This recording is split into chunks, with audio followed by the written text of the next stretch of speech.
بسم اللہ الرحمن الرحیم۔ السلام علیکم۔ آپ کو آن لائن کلاسز میں خوش آمدید کہتے ہیں بچوں۔ امید ہے آپ سب خیر خیریت سے ہوں گے اور اپنا کام جو ہے وہ اچھے طریقے سے جاری کیے ہوں گے، ٹھیک ہے؟ تو شروع کرتے ہیں۔ مضمون ہمارے پاس مطالعہ پاکستان برائے جماعت جو ہے وہ نحو ہے۔ ہمارا آج کا جو لیکچر ہے وہ ہے 29۔ سب سے پہلے بات کریں گے گزشتہ سبق جو ہم نے پڑھا تھا باب چہارم میں، تو وہ ہم نے پڑھا تھا اس میں قرارداد مقاصد 1949، ٹھیک ہے؟ تھوڑا سا پس منظر، پھر اس کے بعد ہم نے اس کے نکات جو ہے وہ پڑھے تھے، تھوڑا سا ہم نے جو ہے اس کا تنقیدی جائزہ پڑھا تھا، اور آخر میں اس کی اہمیت کے بارے میں ہم نے پڑھا تھا۔ اس کے بعد آئینی ارتقاء جو ہمارا تھا، اور آخر میں ہم نے 1956 کا جو آئین تھا، پاکستان کا پہلا آئین جو تھا، اس کی نمایاں خصوصیات جو تھی وہ کیا کیا تھی، اس کے بارے میں ہم نے پڑھا تھا۔ تو یہ ہمارا جو ہے وہ پریویس لیکچر تھا۔ جی بچوں، صفحہ نمبر ہمارے پاس جو ہے وہ ہے 83، ٹھیک ہے؟ جنرل ایوب خان اور 1958 کا ماشاء اللہ، ٹھیک ہے؟ صرف ذاتی مفاد کے لیے پاکستان کے پہلے صدر اسکندر مرزا نے 1956 کے آئین کو منسوخ کیا، یعنی ختم کیا، اور 7 اکتوبر 1958 کو ملک میں ماشاء اللہ نافذ کر دیا۔ ماشاء اللہ جسے ہم کہتے ہیں ڈکٹیٹرشپ، ٹھیک ہے نا؟ یعنی جو کہ بائی فورس گورنمنٹ ہوتی ہے، جس میں فوج ہم کہہ سکتے ہیں جو ملٹری کی جو ہے وہ گورنمنٹ ہوتی ہے، ٹھیک ہے؟ یعنی فوجی حکومت ہوتی ہے، ماشاء اللہ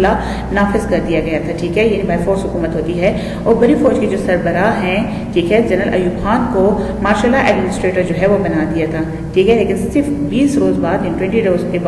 20 ڈیز بعد جو ہے جنرل ایوب خان نے سکندر مرزا کو جو ہے وہ صدارت سے استعفیٰ دینے پر مجبور کر کے ملک بدر کر دیا، اور خود جو ہے 27 اکتوبر 1958 کو اقتدار سنبھال لیا، اور یوں ملک میں جو ہے جمہوری نظام کو ختم کر کے رکھ دیا۔ جو جمہوری نظام تھا، جس میں جو ہے وہ عوام کے جو نمائندے ہوتے ہیں، جو ہمارے لیڈر ہوتے ہیں، ان کو سلیکٹ کیا جاتا ہے، ٹھیک ہے نا؟ یعنی ووٹ کے ذریعے عوام ان کو منتخب کرتی ہے، جسے ہم کہتے ہیں جمہوری نظام ہے۔ تو وہ نظام جو ہے وہ ختم کر دیا تھا، اور ملک میں ماشاء اللہ نافذ کر دیا تھا، جسے ہم کہتے ہیں بائی فورس حکومت جو ہوتی ہے، ڈکٹیٹرشپ، امریت جو ہے وہ شروع کر دیا تھا، یعنی جو ہے وہ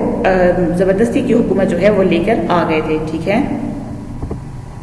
اب پاکستان میں ماشاء اللہ کے نفاذ کے جو اسباب کیا تھے، یعنی وجہ کیا تھی جس کی وجہ سے جو ہے انہوں نے کہا کہ ہم نے ماشاء اللہ جو ہے ملک میں لگا دیا ہے، ٹھیک ہے؟ کازز کیا تھی؟ مندرجہ ذیل وجوہات کے بنا پر پاکستان میں 7 اکتوبر 1958 کو پہلے ماشاء اللہ کا جو ہے نفاذ کیا گیا، یعنی پہلا جو ماشاء اللہ تھا وہ لگا دیا گیا تھا۔ اس کی وجوہات کیا تھی؟ سب سے پہلے انہوں نے کہا کہ ملک کی خراب معاشی حالت یعنی اکنامک حالت جو تھی، ہماری اکانومی جو تھی وہ بہت ہی خراب تھی، ٹھیک ہے؟ اسی وجہ سے جو ہے وہ ملک میں ماشاء اللہ لگایا گیا، یعنی ہر ملک کے معاشی استحکام کے لیے سیاسی استحکام ضروری ہے۔ استحکام ضروری ہے، یعنی سیاست جو ہے وہ سیاسی لحاظ سے بیلنس جو ہے وہ بہت ضروری ہے۔ تو وہ کہہ رہے تھے کہ سیاسی لحاظ سے ملک جو ہے وہ استحکام کا شکار نہیں تھا، اس وجہ سے معاشی لحاظ سے جو ہے وہ ملک خود بخود جو ہے وہ خراب ہو جاتا ہے، جبکہ ملک میں وہ روز بروز جو ہے خراب ہوتی جا رہی تھی، یعنی ملکی حالات جو تھے وہ دن بدن خراب ہوتے جا رہے تھے۔ پاکستان کے زرعی ملک ہونے کے بلند و بانگ جو ہے وہ دعوے کیے گئے تھے، ٹھیک ہے نا؟ کیے جا رہے تھے کہ پاکستان زرعی ملک ہے، اور اس طرح ان کی جو پروڈکٹس ہے وہ کافی زیادہ ہوں گی، لیکن ملک میں جو ہے وہ کیا ہوا کہ جو غذائی اجناس ہیں اس کی بھی جو ہے درآمد کی جا رہی تھی، جس پر ایک طرف کا کافی خرچہ آ رہا تھا، اور دوسری طرف اس کے تقسیم کے طریقہ کار میں بھی خرابی تھی، ٹھیک ہے نا؟ یعنی کیا تھا کہ بہت زیادہ کہا جا رہا تھا کہ زرعی ملک ہے، تو اس وجہ سے ہمیں باہر سے کوئی چیزیں جو ہے وہ نہیں منگوانی پڑیں گی، لیکن یہاں تو وہ کہہ رہے تھے کہ معاملہ ہی کچھ الگ ہے کہ غذائی اجناس میں بھی جو ہے وہ بہت کمی جو ہے وہ شکار تھی۔ ایک طرف اگر حکومت لے کر آتی تھی، باہر سے بھی چیزیں لے کر آتی تھی، تو اس کی تقسیم کا طریقہ کار جو ہے وہ بھی خراب تھا، جس سے عوام کافی زیادہ پریشان تھی، ٹھیک ہے؟ اس کے ساتھ جو ہے اسمگلنگ بہت زیادہ تھی۔ چور بازاری کا مطلب ہوتا ہے چیزوں کو مقرر نرخ سے زیادہ قیمت پر جو ہے چوری سے فروخت کرنا، اسے ہم کہتے ہیں چور بازاری، ٹھیک ہے؟ یعنی جو چیزیں ہوتی ہیں اس کے جو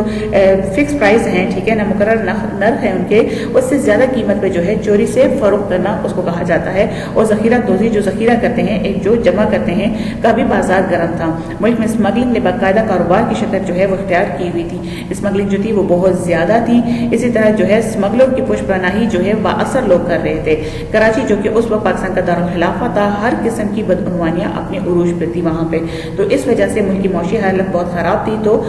ماشاءاللہ جو ہے وہ لگا دیا گیا۔ سیاسی ابتری، ٹھیک ہے نا، یعنی اب کیا ہے کہ پاکستان کے موضوع وجود میں آنے کے ساتھ ہی، ٹھیک ہے، یعنی پاکستان جب قائم ہوا تو عوام اور سیاسی رہنماؤں نے مل کر ملک کو جو ہے ترقی کی راہ پر گامزن کرنے کی بہت کوشش کی، مگر 1957 تک ملک کے سیاسی حالات جو تھے وہ اس قدر ابتر ہو چکے تھے اور سیاسی کشمکش کا یہ عالم تھا کہ حکومت کی مختلف وزارتوں میں اطمینان بخش کام نہیں ہو رہا تھا، یعنی جو وزارتیں تھیں اس میں سے کام جو ہے وہ نہیں ہو رہا تھا، ملک میں وزیر اعظم جو ہے وہ آئے دن تبدیل ہو رہے تھے، ٹھیک ہے، یہ بہت جلدی جو ہے وہ ملک میں استحکام نہیں تھا، سیاسی لحاظ سے حکمران جو ہے وہ اپنے مفاد کے لیے ملک میں الیکشن کو ملتوی کرتے رہتے تھے اور اپنے فائدے کو دیکھتے ہوئے جو حکمران تھے، جو لیڈر تھے، جو پولیٹیشینز تھے، وہ کیا کرتے تھے، الیکشن کو جو ہے پوسٹ پون کر دیتے تھے۔ مسلم لیگ جو پاکستان کی خالق جماعت تھی جس نے جدوجہد پاکستان میں بہت اہم کردار ادا کیا تھا، ٹھیک ہے، اسے 1954 کے مشرقی پاکستان کے انتخاب میں شکست کا سامنا کرنا پڑا۔ سکندر مرزا کی جو بنائی گئی تھی پاکستان ریپبلکن پارٹی جو تھی وہ بھی عوام کی بجائے اقتدار کی جدوجہد میں جو ہے وہ سرگرم عمل تھی، یعنی صرف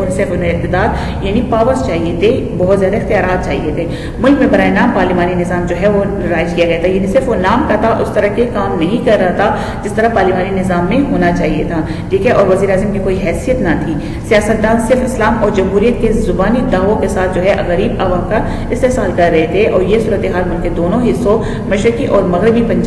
پاکستان میں جو ہے ایک کھچاؤ کی جو ہے وہ کیفیت پیدا کر رہی تھی، یعنی بہت ٹینشن جو ہے وہ دے رہی تھی اور ایسی سیاسی جو ہے وہ بہت زیادہ حالات جب خراب ہوئے تو بالآخر ماشاء اللہ جو ہے کی صورت میں جو ہے وہ نکلا، ٹھیک ہے، یعنی ماشاء اللہ جو ہے پھر ہم پہ جو ہے وہ لگا دیا گیا۔ خراب تجارتی حالت ہے، ملک کی سیاسی اور معاشی حالت کی طرح تجارتی حالت بھی کافی مایوس کن تھی، یعنی تجارت کے لحاظ سے، ٹریڈ کے لحاظ سے بھی حالات بہت زیادہ خراب تھے، منافع خوری اور جو ہے اشیاء خوردنی میں ملاوٹ جو ہے وہ عام ہو چکی تھی۔ عالمی منڈی جو انٹرنیشنل مارکیٹ ہے اس میں ہماری مصنوعات جو ہے اور خام مال کی مانگ بالکل ختم ہو کر رہ گئی تھی، ٹھیک ہے، یعنی ہماری جو ایکسپورٹس تھی وہ بالکل ختم ہو کر رہ گئی تھی، ہم سے جو ہے وہ بالکل جو ہے وہاں پہ کوئی بھی ڈیمانڈ نہیں کیا جا رہا تھا، حکمران طبقے نے اس میں بہتری کے لیے کوئی اقدامات نہیں کیے اور جو حکمران تھے جو حکومت کو جاری کیے ہوئے تھے انہوں نے کوئی خاص خاطر خواہ اقدامات ہی نہیں کیے۔ پاکستانی کرنسی کی جو قیمت تھی وہ بھی کافی زیادہ گر گئی تھی اور تمام ترقیاتی منصوبوں کی تکمیل کے لیے پاکستان جو ہے مغربی ممالک کا جو ہے وہ بالکل ان کے جو ہے وہ دست نگر ہو کر رہ گیا تھا، ٹھیک ہے۔ اس کے علاوہ صنعتی ترقی کی رفتار بھی جو ہے وہ انتہائی سستی، وہ بھی بہت زیادہ سستی کا شکار تھی، ہڑتالیں تھی، تالہ بندیاں اور صنعتی جھگڑے جو ہے وہ روز کا معمول بن گئے تھے، جس کے نتیجے میں عوام جو ہے حکمرانوں سے بدظن ہو گئے تھے، یعنی ان کے درمیان جو ہے وہ کافی زیادہ فاصلہ پیدا ہو گیا تھا۔ معاشرتی خرابیاں کیا کیا تھی، ٹھیک ہے نا، ملک میں سیاسی ابتری کا اثر معاشرے پر پڑنے سے معاشرے میں ایک بیگانگی جو ہے کا احساس زور پکڑتا گیا تھا، یعنی بہت زیادہ اس کا اثر جو ہے وہ معاشرے پر بھی پڑا، ٹھیک ہے نا، دونوں ملک کے جو دونوں حصے تھے اس میں کافی زیادہ جو ہے وہ تناؤ یعنی ٹینشن جو ہے وہ پھیل گیا تھا، ٹھیک ہے، جس کی وجہ سے عوام ایک ٹھوس تبدیلی کے خواہش مند تھے، اس لیے عوام چاہتے تھے کہ یہاں پہ چینجز ہونی چاہیے، ٹھیک ہے، جو جمہوریت، مساوات اور عوام کی معاشی اور معاشرتی خوشحالی کا باعث بنے، ٹھیک ہے۔ اسی طرح متفرق جو مسائل ہیں یہ مختلف جو کہیں اور مسائل جو تھے وہ کون سے تھے کہ ملک میں سیاسی داروں کی کمزوری کے ساتھ ساتھ سیاستدانوں، حکمرانوں اور نوکر شاہی میں جو ہے احساسی ذمہ داری بالکل جو ہے وہ غیر موجود تھی، یعنی کوئی بھی موجود نہیں تھی، ان کے درمیان میں جو ذمہ داری ہے، جو رسپانسبلٹیز تھی وہ بالکل جو ہے وہ نہیں تھی، انہیں قومی اور عوامی مفاد کی جگہ اپنا مفاد جو ہے وہ عزیز تھا، یعنی وہ صرف اور صرف اپنے مفاد کے لیے جو ہے وہ کام کرتے تھے، وہ کسی طریقے سے چاہتے تھے کہ ان کو اختیارات مل جائیں، یعنی ان کے پاس جو ہے وہ پاورز آ جائیں، باقی انہیں عوام سے اور قوم سے جو ہے وہ قومی مفاد سے کوئی بھی لینا دینا نہیں تھا۔ ساتھ ہی حکومت کے اہم ستون یعنی عدلیہ کا کردار بھی جو تھا وہ کافی خاص نہیں تھا، جو عدالت تھی، اس کے علاوہ ملک کے جو درینہ مسائل تھے، جو مہاجرین کی آباد کاری، چونکہ پاکستان جب آزاد ہوا تھا تو بہت سے مہاجرین جو ہے وہ یہاں پہ ہجرت کر کے آئے تھے، جو کہ ہندوستان میں رہتے تھے مسلمان، وہ ہجرت کر کے یہاں پہ آئے تو ان کی صرف آباد کاری نہیں تھی بلکہ ان کے لیے خوراک کا بندوبست کرنا، ان کے لیے روزگار کا بندوبست کرنا ایک بہت بڑا جو ہے امتحان تھا پاکستان کے لیے، تو اس پہ بھی جو ہے کوئی خاص توجہ نہیں دی جا رہی تھی۔ نہری پانی کا جو مسئلہ تھا، کیونکہ جو ہمارے ہیڈ ورکس تھے وہ انڈیا کے اس میں آ گئے تھے، جس کی وجہ سے پاکستان کو نہری پانی کا بڑا مسئلہ تھا، انڈیا یعنی بھارت جب چاہتا تھا تو وہ پانی جو ہے وہ چھوڑ دیتا تھا، جس سے ہماری زراعت جو ہے وہ بہت زیادہ متاثر ہوتی تھی، خاص طور پر پنجاب کے سائڈ میں جب ان کا دل چاہتا تھا تو وہ پانی بند کر دیتا، جس سے پاکستان میں جو ہے وہ خشک سالی خوش سالی جو ہے وہ بہت زیادہ پیدا ہو جاتی تھی. تو وہ مسئلہ بھی جو تھا وہ بھی اسی طرح تھا. اسی طرح مسئلہ کشمیر جو تھا جس کو بھارت نے زبردستی اپنا قبضہ بنا کر رکھا تھا, یعنی قبضے جو ہے کیا ہوا تھا, وہ جو جیسے بڑے بڑے جو مسائل تھے, ٹھیک ہے نا, جو اب مہاجرین کی آبادکاری ہو گئی ہے, نہری پانی کا مسئلہ ہو گیا ہے, اور مسئلہ کشمیر جو تھا وہ بالکل سرخانوں میں پڑے ہوئے تھے, یعنی ان کی طرف کوئی توجہ ہی نہیں دے رہا تھا, اور ان مسائل کے حل کے لیے کسی نے کوشش نہیں کی. ان حالات میں سکندر مرزا نے آئین کو ختم کر کے ملک میں مارشل لا نافذ کر دیا, جس سے جمہوری عمل کو سخت دھچکا لگا. اب بات کریں گے ایوب خان کے دور حکومت کی اصلاحات, یعنی ایوب خان جو کہ مارشل لا لے کر آئے تھے, ٹھیک ہے, مارشل لا کے دور حکومت میں مارشل لا میں کیا کیا اصلاحات جو ہے وہ کی گئی تھی, ان کے بارے میں ہم پڑھیں گے. ایوب خان نے ملک حکومت کی جو ہے باغدور سنبھالتے ہی ملک کی ترقی و خوشحالی کے لیے اصلاحات کا اعلان کیا, جس میں چیدہ جو ہے وہ درج ذیل ہیں, یعنی جو منتخب ہیں وہ کون کون سے ہیں, اس میں سے ہم جو ہے پڑھیں گے. وہ زرعی اصلاحات ہیں, معاشی اصلاحات, زرعی یعنی ایگریکلچر کے لحاظ سے جو ہے انہوں نے کیا اصلاحات کیے تھے اس کے بارے میں ہم پڑھیں گے. معاشی یعنی اکنامکلی انہوں نے جو ہے کیا اصلاحات کیے تھے ان کے بارے میں ہم پڑھیں گے. اسی طرح اگر ہم دیکھیں سیاسی لحاظ سے انہوں نے کیا اصلاحات کیے تھے وہ ہم پڑھیں گے, اور ساتھ میں معاشرتی اصلاحات بھی ہیں اور آئینی اصلاحات بھی ہیں, ٹھیک ہے. تو ہم نے ایک ایک کر کے اس کے بارے میں پڑھنا ہے. سب سے پہلے ہم بات کریں گے زرعی اصلاحات, یعنی ایگریکلچر کے لحاظ سے انہوں نے کیا کیا تھا. پاکستان چونکہ بنیادی طور پر ایک زرعی ملک ہے, ٹھیک ہے نا, یعنی ایگریکلچر کنٹری ہے, ہماری آبادی کا جو ہے وہ بہت زیادہ حصہ جو ہے وہ زراعت سے جو ہے پیشے سے منسلک ہے. اس لیے 31 اکتوبر 1958 کو ایک نئی حکومت نے ایک کمیشن جو ہے وہ قائم کیا, ٹھیک ہے, جس نے زراعت کے مسئلے کے حل اور بہتری کے لیے ایک رپورٹ جو ہے وہ جنوری 1959 میں جو ہے حکومت کو پیش کی, ٹھیک ہے. اس کمیشن نے جس میں جو ہے کچھ وزراء کو جو ہے منتخب کیا جاتا ہے, کوئی انہیں ٹاسک دیا جاتا ہے, تو انہوں نے جو ہے پھر اپنی رپورٹ جو ہے 1959 میں حکومت کو پیش کی. حکومت اس پر فوری عمل کرتے ہوئے مندرجہ ذیل اصلاحات جو ہے وہ نافذ کیے. اب وہ کیا جو رپورٹس تھی اس میں کیا کہا گیا تھا کہ حکومت نے جو ہے تمام جاگیرداریں جو ہے وہ ختم کر دی تھی. کسی بھی شخص کے لیے حد ملکیت جو تھی وہ 500 ایکڑ نہری اور 1000 ایکڑ بارانی جو ہے زمین رکھی گئی. اس کے علاوہ زمیندار اپنے پاس جو ہے باغات کے لیے 150 ایکڑ زمین جو ہے وہ رکھ سکتے تھے, یعنی انہوں نے حد ملکیت جو ہے وہ رکھ دی تھی. اسی طرح جو کسان ہیں ان کے حقوق کا جو ہے وہ تحفظ کیا گیا. کسان سے بیگار یا جبرن خدمت سے جو ہے سختی سے ممنوع کرا دیا گیا تھا, ٹھیک ہے نا. بیگار یعنی بغیر اجرت کے جو کام ان سے لیا جاتا ہے, حاکمانہ جو کام جو رعایا سے جو ہے جبرن لیا جاتا ہے, ٹھیک ہے, اس کے خاص طور پر انہوں نے جو ہے وہ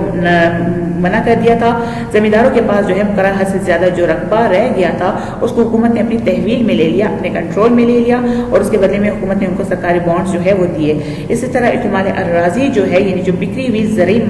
ملکیت ہے اس کو ایک جگہ جمع کر دینا اس کو کہا جاتا ہے. اس سلسلے میں بھی حکومت نے انقلابی قدم اٹھایا اور زمین کے چھوٹے چھوٹے ٹکڑوں کو یکجا کر کے جدید کاشتکاری کے قابل بنا دیا تھا. حکومت کی زرعی اصلاحات میں کچھ خرابیاں بھی ضرور تھیں, لیکن وقت کے تناظر میں زرعی اصلاحات پاکستان کی معیشت میں کافی جو ہے بہتری لے کر آئی, یعنی جو اصلاحات کی گئی تھی اس سے کافی بیسٹ رزلٹ آئے, اور ان اصلاحات کے تحت جو ہے کسانوں اور غریب طبقے کے حقوق جو ہے وہ تسلیم کیے گئے. زمینداروں اور کسانوں کو ٹیوب ویل, ٹریکٹر اور آسان قرضوں پر دیے گئے. ان اقدامات کو ایوب خان کی حکومت نے سبز انقلاب یعنی گرین ریولوشن کا نام جو ہے وہ دیا, جو کہ ان کے دور حکومت میں بہت اہم کارنامہ جو ہے وہ سمجھا جاتا ہے گرین ریولوشن. اسی طرح اگر ہم بات کریں معاشی اصلاحات کی, ٹھیک ہے, معاشی لحاظ سے یعنی اکنامیکلی انہوں نے جو ہے وہ کیا کیا تھا, ٹھیک ہے, اس کے بارے میں ہم پڑھیں گے کہ ایوب خان نے پاکستان میں معاشی ترقی کے لیے ایک اقدامات کیے کہ 1960 کی جو دہائی تھی, ٹھیک ہے, دہائی کو بعض حلقوں میں ترقی کی دہائی یعنی ڈکے اور ڈیولپمنٹ اس کو جو ہے وہ کہا جاتا ہے, جس میں بہت زیادہ جو ہے وہ ترقی کی گئی تھی, ٹھیک ہے. نئی صنعتیں لگانے کے لیے حکومت نے ایک جامع منصوبے پر جو ہے وہ کام کیا, یعنی مکمل جو ہے منصوبے پر کام کیا. نہ صرف مردہ صنعتوں کو نئے سرے سے ترقی دی گئی, کیونکہ ہم نے پہلے بھی پڑھا تھا کہ جب پاکستان آزاد ہوا تو اس کے حصے میں جو صنعتیں آئی تھی, جو کارخانے آئے تھے, وہ زیادہ جو ہے وہ بالکل بند تھے, یعنی اس میں جو ہے یا کچھ خراب تھے, تو اس وجہ سے بالکل مردہ جو ہے وہ ان کی حالت تھی. تو اس میں جو ہے انہوں نے کیا کیا کہ نئے سرے سے ترقی دی گئی, بلکہ نئی صنعتیں بھی جو ہیں وہ لگائی گئی. اس دور میں معاشی ترقی کا اندازہ دوسرے 5 سالہ ترقیاتی منصوبے سے بھی جو ہے وہ لگایا جا سکتا ہے, ٹھیک ہے. ایوب خان کی اصلاحات کے نتیجے میں ملک میں جو ترقی ہوئی وہ یوں تھی کہ قومی آمدنی میں اضافہ جو ہے وہ 30% سے بڑھ گیا تھا, ٹھیک ہے. برآمدات میں 7% سالانہ کے حساب سے اضافہ ہوا, یعنی یہاں پہ بھی کافی زیادہ اضافہ ہوا. اسی طرح صنعتی شعبے میں جو ہے 40% سے زیادہ ترقی ہوئی, ٹھیک ہے. اسی طرح زرعی شعبے میں ترقی جو ہے 15% سے زیادہ ہوئی. اس دور میں جو ہے ملک کے کارخانوں میں اپنے خام مال کے زیادہ سے زیادہ استعمال پر زور دیا گیا تاکہ زیادہ زر مبادلہ جو ہے وہ بچایا جا سکے. اسی طرح اگر ہم بات کریں پاکستان انڈسٹری ڈیولپمنٹ کارپوریشن کی PIDC کی، پاکستان انڈسٹری ڈیولپمنٹ کارپوریشن جو ہے 1949 میں قائم ہوئی، مگر اس کو مزید فعال یعنی اس کو جو ہے بہت خود مختار بنانے کے لیے جو ہے اس کے 2 حصے بنائے گئے تاکہ نئے حالات میں مزید بہتری آئے۔ اس دور میں مختلف بڑے بڑے ڈیم مثلا منگلا ڈیم، تربیلا ڈیم وغیرہ جیسے منصوبوں پر کام شروع ہوا۔ حکومت نے گھریلو صنعتوں کو جو ہے فروغ دینے کے لیے بھی کافی اقدامات کیے تاکہ شہری علاقوں کے علاوہ جو دیہاتی علاقے ہیں ان کی جو ترقی کی جو رفتار ہے یعنی وہ بھی جو ہے وہ برابر رہے اور وہ بھی کسی طریقے سے جو ہے وہ پیچھے نہ رہیں، ٹھیک ہے۔ تو جی بچوں، یہ ہمارا آج کا لیکچر تھا جس میں ہم نے جنرل ایوب خان اور 1958 کا جو مارشل لا تھا اس کے بارے میں ہم نے پڑھا۔ اسی طرح پاکستان میں مارشل لا کے نفاذ کے اسباب پڑھے، یعنی وجہ کیا تھی، وجوہات کیا تھی جس کی وجہ سے ملک میں مارشل لا لگا دیا گیا۔ ایوب خان کے دور حکومت کی اصلاحات تھوڑے سے ہم نے ڈسکس کی، جس میں سے ہم نے صرف جو ہے وہ زرعی اصلاحات اور معاشی اصلاحات کے بارے میں ہم نے آج پڑھا۔ تو امید کرتی ہوں آپ کو سمجھ آ گئی ہوگی۔ آخر میں ہماری دعا ہے کہ آپ لوگ جہاں رہیں خیر خیریت سے رہیں۔ آپ کا بہت شکریہ۔